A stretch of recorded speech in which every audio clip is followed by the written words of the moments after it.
Good morning, or afternoon, or evening, whenever you're watching this. Happy Monday to you.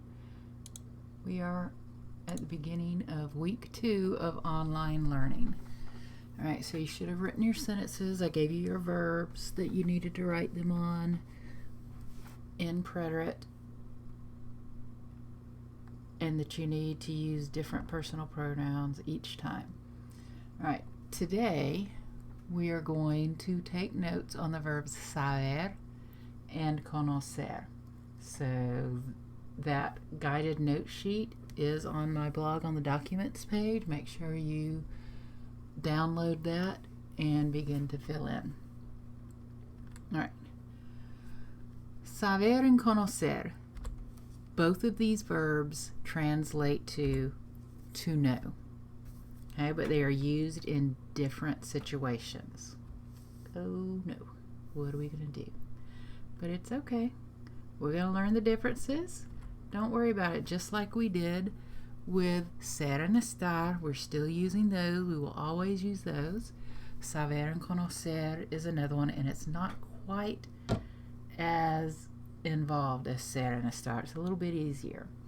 All right, we're going to do both of these verbs in the present tense because saber is completely irregular in the preterite and it changes meaning in the preterite, and we're going to get there at the end of this year, but we're not there yet. So right now let's just learn what they mean in present tense, and for this unit we're only going to be using them in present tense. Okay, first we're going to fill in the conjugations. Pretty easy because they're mostly regular, with the exception of the je form. You see that in je it is se con acento. Okay, you need that little accent so you know that it is not a reflexive pronoun.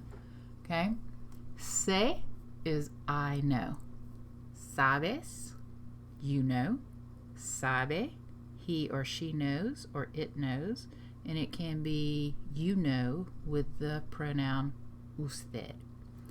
Sabemos, we know. Sabes, y'all know. Saben, they or you all know. Okay, so those are the conjugations.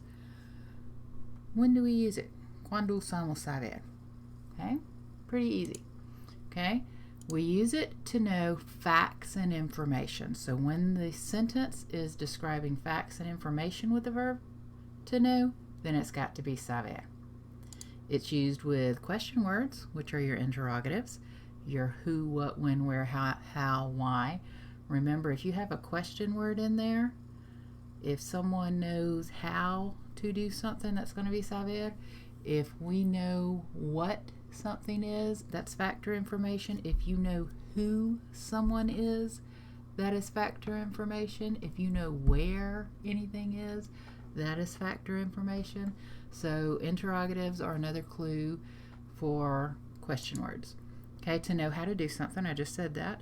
Saber is to know how to do something, and you don't need the word how when you use it. You just conjugate saber for whoever knows, and whatever it is they know how to do, you don't conjugate that verb. That's your infinitive. When it's so you'll have a blank followed by an infinitive. That's got to be saber because it is to know how to do something. All right, ejemplo. Tú todas las canciones de Beyoncé. So you, and we know it's know, you know all of Beyonce's songs. Well, that's factor information, so it's got to be saber. Conjugate saber for tú, which is your subject, and you've got tú sabes todas las canciones de Beyoncé. Okay? Ella, blank, cuando es mi cumpleaños. Again, we know the verb is to know. She knows when my birthday is. That's factor information. Here you've got your interrogative, your question word. It's a big clue, question words, that it's got to be the verb saber. So conjugate saber for your subject, ella. And that should be sabe. Ella sabe cuando es mi cumpleaños. Another one. Yo sé hablar español. I know to talk Spanish. It's an interrogative. I'm sorry, it's an infinitive. So to know how to do something. The how comes through in translation. Sometimes you'll see it there, how, which is como, and that's okay, but it's not needed.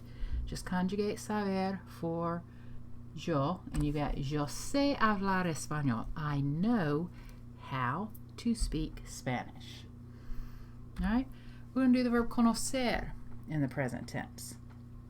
Just like saber, quite easy. It's regular everywhere except for yo. Look here, in the yo, you've got conozco. You've got a little z in there. Okay, that's the only irregularity, just the yo forms. Everything else is regular. So yo conozco, I know. Conoces, you know. Conoce, he or she knows or it knows. With usted, it can be you know. Conocemos, we know.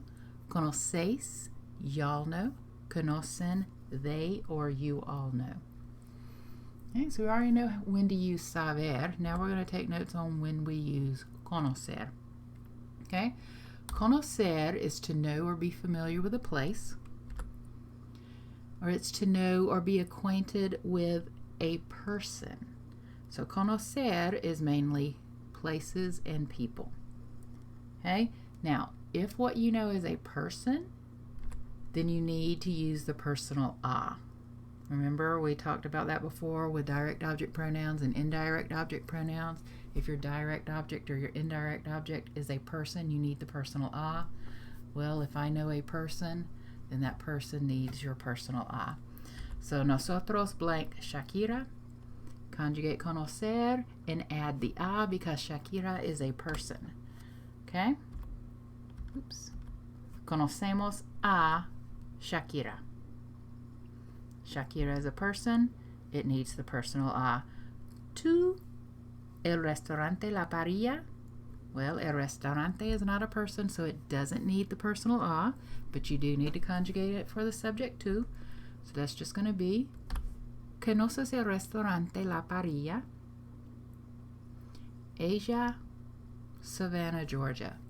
Okay, Savannah, Georgia is not a person, so you're not going to use the personal a.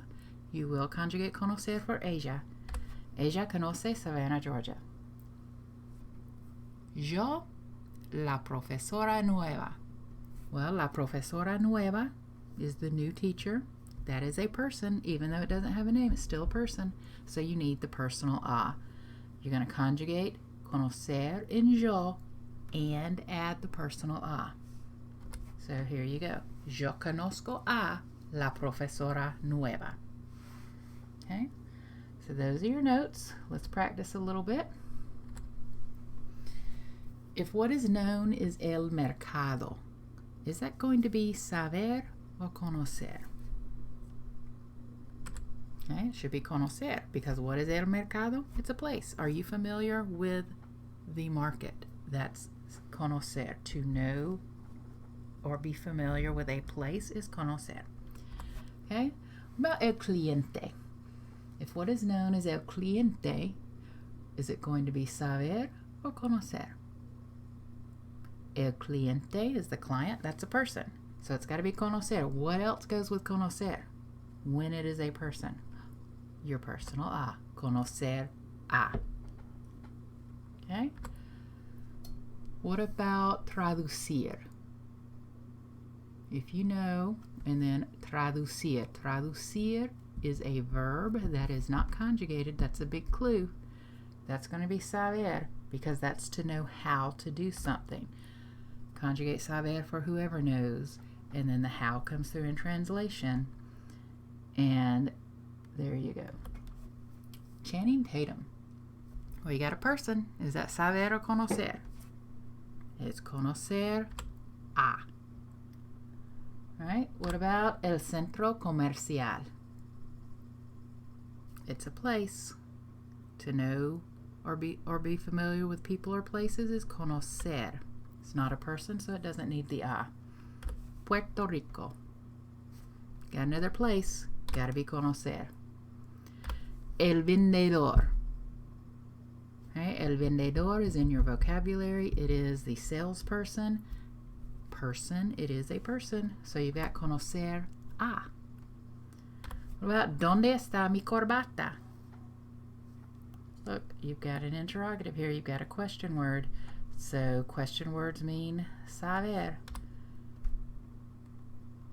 El color de los zapatos.